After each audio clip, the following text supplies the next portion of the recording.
நாம் பணத்தை பற்றி நினைப்பது நம்முடைய சொந்த எண்ணம் மட்டுமல்ல. பெற்றோர், ஆசிரியர்கள், சமூகம் ஆகியவரிடமிருந்து நாம் கற்றுக்கொண்ட நம்பிக்கைகள் நம்முடைய பண வாழ்க்கையை அறியாமலேயே அட்டுப்படுத்தலாம். ஆனால் அந்த நம்பிக்கைகளை மாற்ற முடியும்.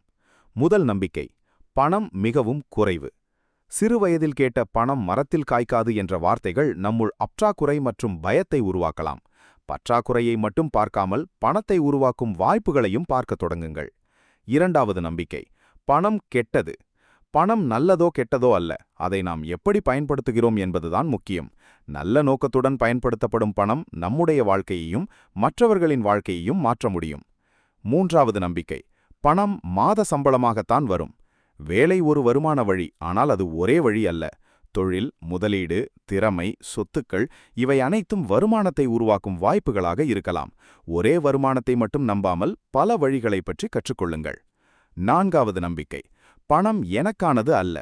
சிலர் செல்வம் என்பது மற்றவர்களுக்கானது என்று நினைக்கிறார்கள். ஆனால் நிதி சுதந்திரத்திற்கான வாய்ப்பு சிலருக்கு மட்டும் சொந்தமானது அல்ல.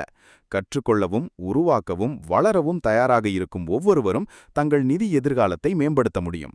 நான்காவது நம்பிக்கை: பணம் ஆண்களுக்கான விஷயம். பணத்திற்கு பாலினம் கிடையாது. பெண்களும் ஆண்களும் பணத்தை புரிந்து கொண்டு, நிர்வகித்து, சேமித்து, முதலீடு செய்ய கற்றுக்கொள்ள வேண்டும். உங்கள் பணத்தை பற்றி தெரிந்து கொள்வது உங்கள் வாழ்க்கையை பற்றிய பொறுப்பை எடுத்துக்கொள்வதுதான். ஆறாவது நம்பிக்கை: பணம் எல்லா பிரச்சனைகளுக்கும் மருந்து. ஷாப்பிங் சில நிமிட மகிழ்ச்சியை தரலாம், ஆனால் கட்டுப்பாடில்லாத செலவு எதிர்காலத்தில் புதிய பிரச்சனைகளை உருவாக்கலாம். பணத்தை வெறும் பொருட்களை வாங்குவதற்காக மட்டும் பயன்படுத்தாமல் உங்கள் வாழ்க்கையை மேம்படுத்தும் ஒரு கருவியாக பயன்படுத்துங்கள். ஏழாவது நம்பிக்கை: பணம் எப்போதும் ஒரு தொல்லை. பில்கள், கடன்கள், பேப்பர் ஒர்க் இவை அனைத்தும் பணத்தை ஒரு சுமையாக உணர செய்யலாம். ஆனால் சரியான திட்டமிடல், சேமிப்பு மற்றும் நிதி அறிவுடன் பணம் ஒரு பிரச்சனை அல்ல, அது பல பிரச்சனைகளுக்கு தீர்வாக மாறலாம். எட்டாவது நம்பிக்கை: பணத்தை பற்றி பேசக்கூடாது. பல குடும்பங்களில் வருமானம், செலவு, சேமிப்பு, முதலீடு போன்ற விஷயங்கள் பேசப்படுவதில்லை. ஆனால் அந்த மௌனம் நமக்கு நிதி அறிவை தராது. பணத்தை பற்றி ஆரோக்கியமாக பேசத் தொடங்குங்கள். குறிப்பாக உங்கள் குழந்தைகளுக்கும் பணத்தின் மதிப்பை கற்றுக் கொடுங்கள். இந்த நம்பிக்கைகள் பல தலைமுறையாக நம்மிடம் வந்திருக்கலாம். ஆனால் ஒரு தலைமுறை அந்த சுழற்சியை மாற்ற முடியும். அந்த தலைமுறை நீங்களாக இருக்கலாம். பற்றாக்குறைக்கு பதில் வாய்ப்பை பாருங்கள்.